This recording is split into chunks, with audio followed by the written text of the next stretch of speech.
Not much, man. Another day. Diving into I guess this multiverse of miniseries with the Coastal Degen and BTB Grilla. Um, I wanna kick off with you with just a quick update. How things going? What's new? What projects you working on? I mean, on like the personal side, I'm or just like, talking about BTB wide, man. Just a good little overview for some of the viewers that might be tuning in that maybe don't know too much about you. A quick overview before we dive in. BTB side of things. Overall, I guess a summary of what projects we have going on at BTB. We have the BTB Reacts thing that's going to be slowing down a little bit. We have the BTB Shorts is going to be picking up. And this is all on the BTB Revolution YouTube, which is thank you everybody. The Troop Squad is doing very well. Anyway, we got the BTB Shorts. We're going to be going into that a lot more, getting more in depth with the interviews and the different material and content that we make with the shorts. We have a lot more content that is homegrown and created by gorillas from the BTB camp, which is going to be dope. It's hard to work with a lot of young people. It's hard to work with a lot of people, but you know, the situation that we have over here at BTB, there's always, you know, you're gonna have some gorillas that aren't around and stuff, you know, that aren't part of the troop anymore. But you're gonna have a lot of people adding to the BTB situation that you're gonna see, and you're gonna see them grow, and you're gonna see the content that they putting out from different places, like Fluzzy Joe out in Nigeria, and he's out in I'm sorry, he's not yeah, he's out in Lagos. He's out in Lagos. So it's just so much going on. Just a lot of content, and then a lot of music from me as well, because I feel like it's the responsible thing for me to do. You know what I'm saying? On some real shit. For sure, for sure.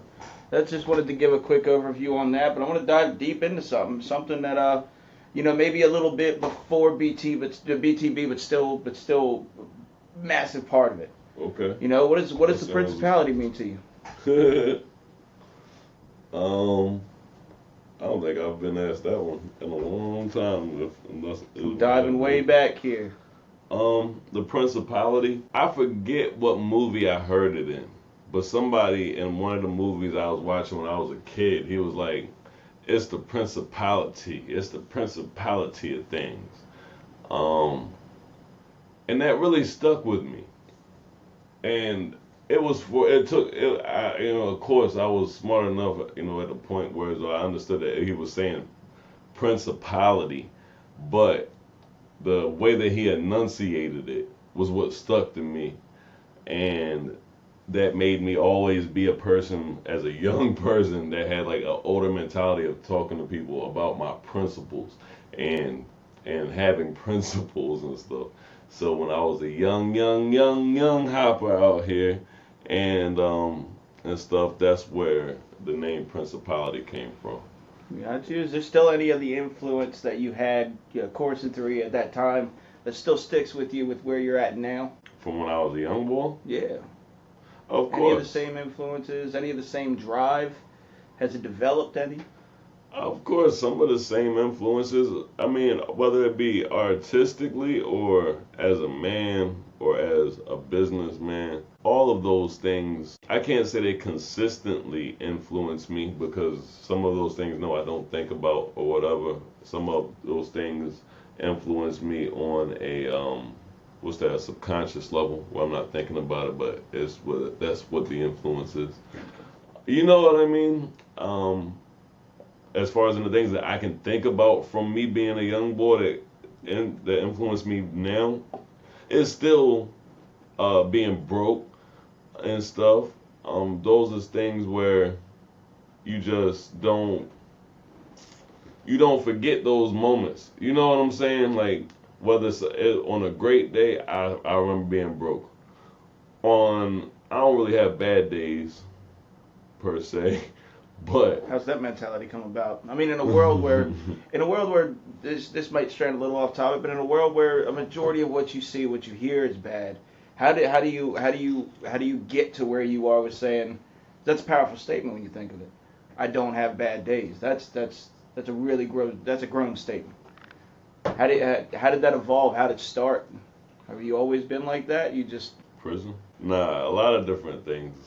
The army, a lot of different. I've been in a lot of different scenarios just in life where you just see really fucked up days.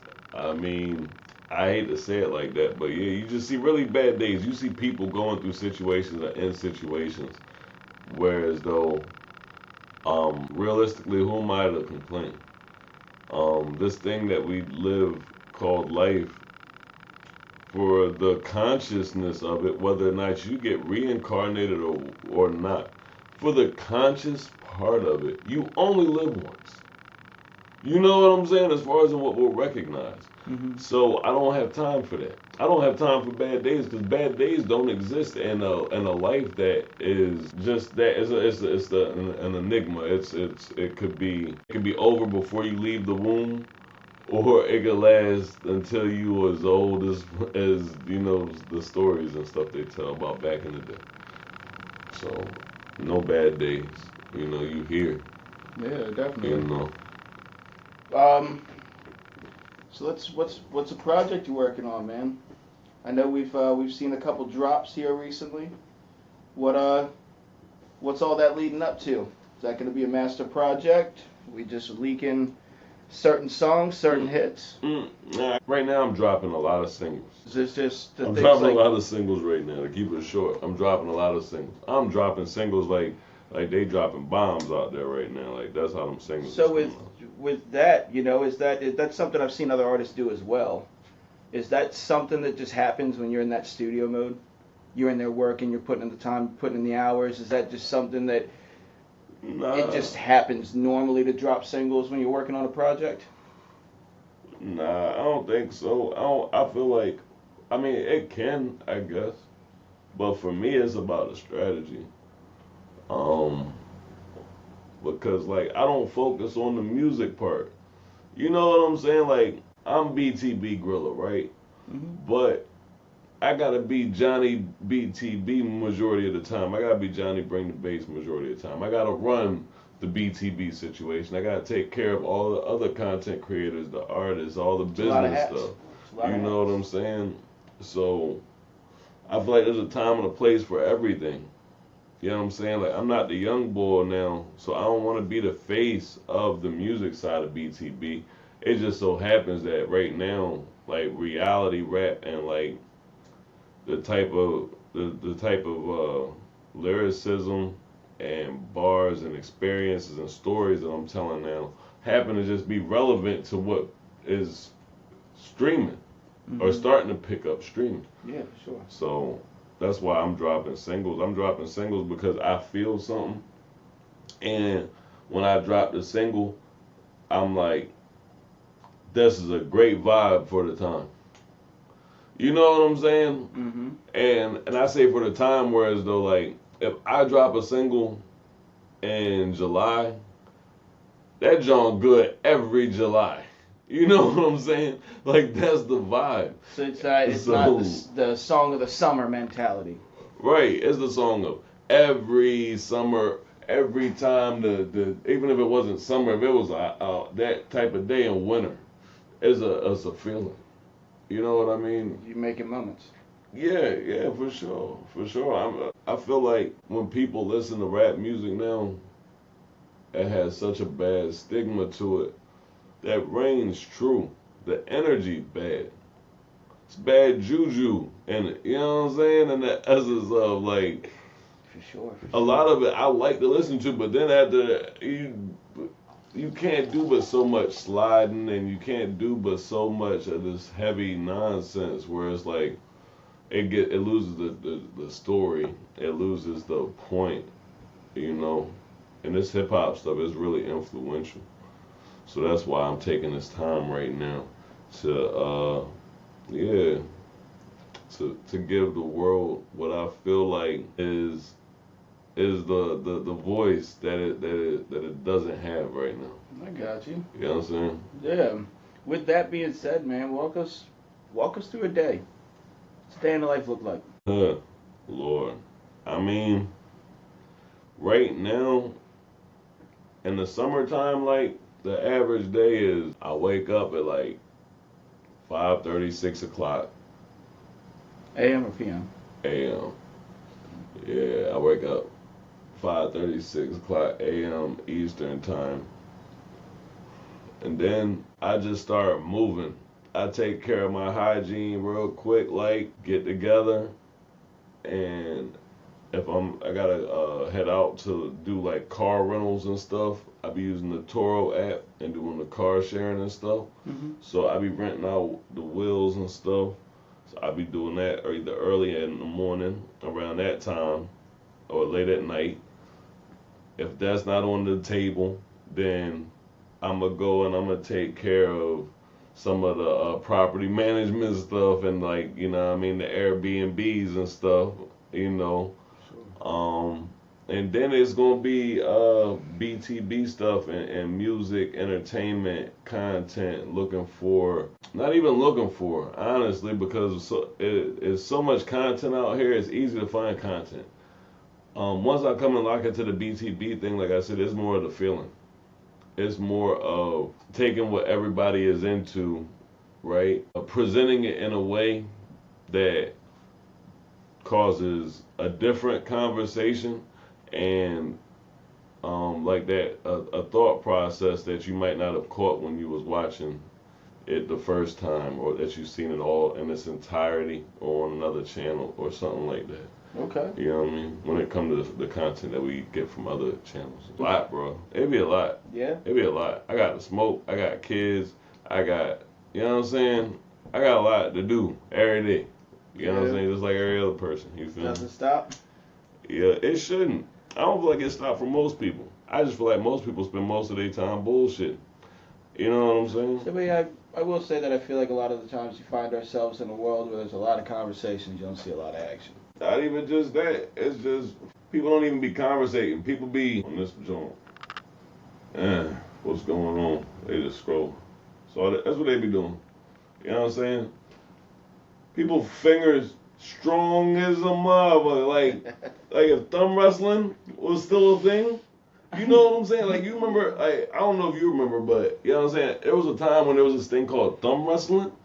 Bruh, like, we didn't have cell phones and stuff that did the scrolling and stuff like they do with all this stuff now. Like, imagine, the thumb wrestlers now are probably elite. That would probably be a whole league they could go ahead and, yeah, we need to go ahead and have that on the BTB Revolution. Yes. That's how much they in their phones. Pitch that to Dana White. UFC, then power slap, next strong thumb. Hey, you better know that gorilla thumb. Nah, gotta keep that BTB print on it. That gorilla thumb. Gorilla thumb. Shit. But yeah, but nah, man, gotta stay busy, bro. There's too many people. It's just like what I run into the problem with here at BTB with content creators and everybody else. Shit's coming too easy for you. Certainly is. You coming into a situation in life where as though out here in this world you have too much damn technology that you were born into, so you don't understand what to do with this. You don't understand. You know what I'm saying? The crazy thing is there damn near should be a way for the youth to go through the periods of technology in the essence of learning manual labor and different things like that to a degree, but so they can have the full comprehension of what it took to get to the ease of access that you have to utilize that you don't use for anything real. You know what I'm saying? Like, granted, of course, there's people that use technology and all that stuff for all the good shit that they supposed to. They better themselves, they invent stuff, they doing digital design, whatever. But come on now. The main thing is that people don't understand that these microphones, the everything that we have access to, it was a struggle for somebody at some point to acquire, to put in the work to do, to get this, that, and the other. You feel me? Of course. And then it's about the proper utilization. Like if you have that hunger to build onto things, like the people had the hunger to create what everybody is utilizing. Like all the influencers out there, how many of them were trying to change the influencing game? All, you know what I'm saying? Like that type of stuff. Like Because even though there's influencers out there that are playing into the game, I feel like very well they could have been part of the change to the game it is now. So that could have been their front forward. You're gonna always have people that are adding to and changing stuff, but like I said, that's the problem with hip hop, right? So the problem with hip hop becomes where the competition loses. You lose the competition. That's all hip hop was in the essence of, was a competition of sound and representation and different elements and stuff like that. So it becomes one of those things where everybody's just trying to do what is popular. So yeah, I'm sure there are people, influencers, comedians. You know, like I said, you got Country Wayne, all these different comedians, Ha Davis, and all these people that started different lanes. Yeah, you got those people. But how many more people jump into their lane rather than create one? You feel me? For sure. So, definitely. Yeah. As far as your singles go, man, anything you've released recently that you would consider your favorite? I know you spoke about doing things based on mood. Is there anything that you like more than others? That I like more than others? Yeah, I mean, I feel like a lot of artists have favorite sure. songs. For sure. I feel like what are you jamming right now? My favorite song that I have out right now would be Freebird. Freebird is like, that shit different. But here lately, only thing I can say is that production wise, maybe on some of them, I feel like they were rushed. You know what I mean? But I don't think I've made anything lately that I wouldn't be able to play like on an everyday type basis. I made some stuff like last year or something, like when I first came home. I made some stuff that was like, I was just trying to see. I don't know, like I didn't even know if I still had the want to put music out. You know what I mean? Damn. So it was one of them where like I wanted to, but I didn't know if I was gonna want to once. You know, like you want to go swimming, and then it's like you put your toe in the water, like, oh shit, this is cold. Right, yeah. One of them moments. You know what I'm saying? That's how I felt with the music. But you had to hop in to find out. Exactly. And that's exactly what I did. Yeah, but nah, like, I think the only thing I can regret as far as in music and songs are songs that I didn't do, collaborations I didn't do. You know, right before I had my situation, I had an opportunity to do a track with DMX. And I didn't do that, and he passed away while I was gone. And like, I regret stuff like that. You feel me? Because it's like I can't change that. And it's that's a legend right there in itself. Yeah. And he wanted me to jump on his project, and I'm like, little nobody me, right? I'm like, hey man, look, well I'm trying to pay you to get on the feature on my jump or whatever. And he like, nah, that's cool. And we can do that at some point or whatever, but that's not what I'm doing right now. What does someone have to bring to the door to get BTB on the track with? Because you hear artists. I mean, look back at, certain artists. There was an interview with Snoop Dogg where he was like, certain things are on the house. But if it's on the house, I deal with you. If it's about money, I want to deal with who's in charge of you. Yeah, that thing is situational. More of a family type deal? Yeah, when it comes to the music, that thing's situational because I do a lot of things for as a media production company. Yeah. Well, this dives in. That's why I said BTB. Right. So it's track. Like for me, for BTB Grilla on the track, I gotta fuck with you. At this point in my life, it's not about the money when it comes to the music and like my brand on. You know what I'm saying? Like that ain't for sale. Like that, you feel me? Like it's got to be a situation where I can relate the culture and what I do and stand for with hip hop too. Because right now, like the BTB family, the Troop Squad, the BTB Revolution, we got traction right now, and we're doing things for hip hop. And it's like, What exactly is the Troop Squad? The Troop Squad, the Troop is a family of gorillas. Okay. So who are you referring to when you say that? That's the Troop Squad is the supporters. You feel me? That's why it's like when I do my shows and stuff, and I talk to the Troop Squad. It's like some of the people just be commentating on stuff. Some people be into the music. It be different facets that the people supporting. You know what I'm saying? So it's like if you supporting somebody, then y'all pretty much like family. You feel me? Mm-hmm. Like that's how I look at that type of situation. BTB as a whole, I mean, obviously you've got people that work with you. You know, it's people come and go sometimes. For sure. You know I've personally interviewed somebody who I think has recently left. Yeah. If you don't mind. What situation happened there? I had a great conversation, great interview with Swaggy, and I appreciate him coming on and talking to me. But that seems like a recent situation, but I would call it creative differences. You know, I mean so no personal bad blood there or anything. But I don't have no bad blood. Mm-hmm. I mean, and honestly, I'm at the point in life where I can't even say I feel like emotions towards it. I hoped for more for the situation, mm-hmm. for each person involved as individuals and together as the BTB Troop family. Bruh, it's like this shit is real.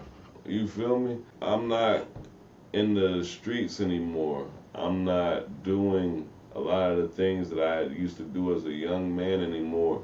I've made it to a point where as though I still gotta struggle every day to be the person who I am. And that person gives a lot of opportunities and stuff to other people and stuff. And I invest in people, and with the hopes that it's for the benefit of all of us. So now I don't be feeling no type of way. I feel like, if anything, that I just learned an investment tip.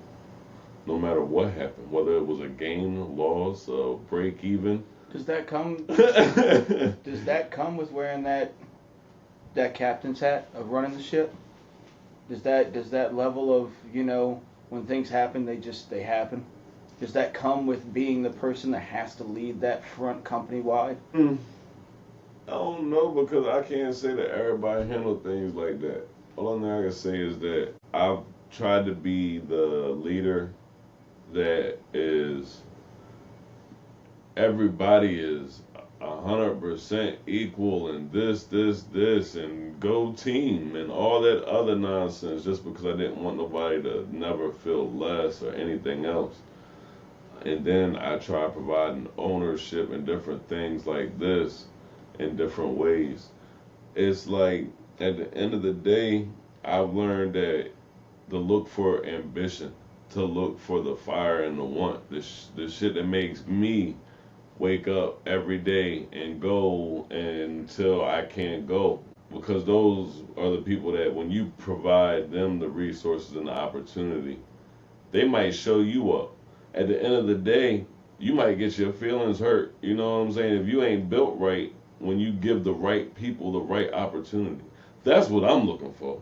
You know what I'm saying? So I don't think it comes from just that. I think it comes from your mentality and how you are approaching leadership. You feel me? I've tried different things. You know what I'm saying? This shit is an experience for me. So yeah. I've learned different things and leading people in different situations. I got you. Well, platform-wise, though, I mean, you do have some people that use your platform for outreach and such like that. You had said earlier you had a gentleman in a different country. Yeah, we produces this platform. Let's dive into that for a little bit. And I got people that I work with in Africa. We used to work with a producer in Canada and France. There's no limit to the places and the people that you can reach now. How do connections like that? Do you give credit to the fact that I mean, the world's at our fingertips nowadays? Yeah, exactly. Do you give credit to that? Is it just some people might say it's as old school as networking, and I think I give credit to the internet and technology making it easier, more accessible, but because if anything, like I said, I don't give no credit to none of that because it's whatever the situation. At the same time, I feel like it make it harder. You know what I'm saying? It gives voices to too many people. It could be looked at as more saturated? Yeah, but it get too many people voices. Everybody don't. I'm not gonna say everybody don't deserve a voice because I feel like everybody deserves a voice, but I don't feel like everybody's voice deserves a platform. Yeah, and I was able to have a great conversation the other day with an individual, and they talked about saturated markets in a way different than I've heard some people talk about it. I don't want to get your take on it. They were describing a saturated market as a way to make a playing field more level because you've seen people fail in ways you might have if they didn't do it first. As far as in like the perception of a saturated when it comes to that they looked at it as a good thing. If a ton of people are doing the same thing, you have 15 ways to not do it. Is kind of that's what I got from the take of the conversation there. They spoke about it almost being a great thing. I mean, not pioneering it. You've seen people go into it, make it big, and then change up, or they fall off, or you see people go into it and do it completely wrong. You get lessons on how not to do things if you're paying attention. It's kind of the way they were speaking on. I mean, what's your take on that? I can agree with that. I wouldn't have worded it that way, but yeah, I can completely agree with that because it's a thing to never even try to get into. It's already been done. The media is shown different time and time again. It don't matter because, like I said, like that is the world that we live in and have always lived in. No matter what pops up on God's green earth, as they like to say, somebody is going to copy and do that too. It's always been the case. When there was one car at one point in time, look how many car manufacturers there are now. With bikes and fruits and you know what I'm saying. You can't name anything. You can't even find the hair color come on, bro. Like so now, I feel like I said, people who do feel like I feel like you need to know when and be able to recognize your markets and know when you're in a saturated market. Feel like because like I said, you might invent something and then so many people copy your invention that it is no longer unique. And then yes, you need to be able to evolve or you might be complaining about a saturated market. So yeah, if you're just a music artist or whatever in that fashion and you're saying, well, the rap game is hard, the music game is hard because I'm in a saturated market, then no, you need to develop more because the market has always, it's music. You feel what I'm saying? Yes, easier to access. But no, just evolve. You feel me? Just evolve. I got you. I got a question. Dive into the person. Let's dive into Grilla real quick. I got you. Wait, let's take a pause here. We'll take a little ad break and then we'll kick back in. Yeah, we got Grilla on today. When we come back, we're gonna dive in. We're gonna get to know him as a person.